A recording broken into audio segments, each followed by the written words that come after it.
Hey guys, in this quick video I'm going to explain what this warning about cleaning needed park assist system sensor blocked reduced functionality means on the Volvo system. This is a Volvo XC40, but it would be similar on other models. So here when we have the rear, the car in reverse, and we have the parking camera visible here, we can press on the screen and we can turn off parking sensors, and we can turn it back on again. So if I turn it off, the warning disappears, and when I turn it on again, it reappears the warning.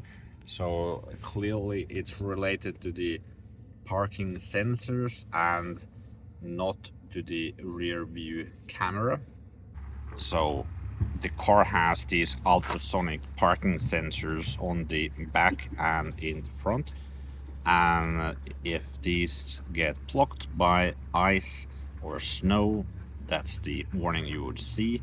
But in this case, all of the sensors are actually clear of ice and snow, so there's no debris here in the back. And on the front, the sensors look like this, and it's also clear of snow. There's also one here and a couple more on the other side of the car. So even though all of those are clear, we're still getting that warning.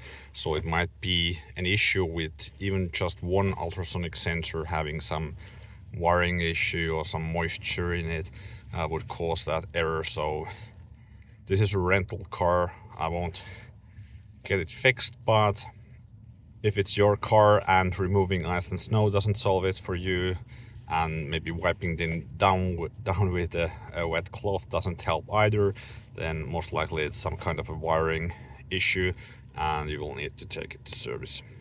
If this video was helpful, give the video a thumbs up. Thanks for watching.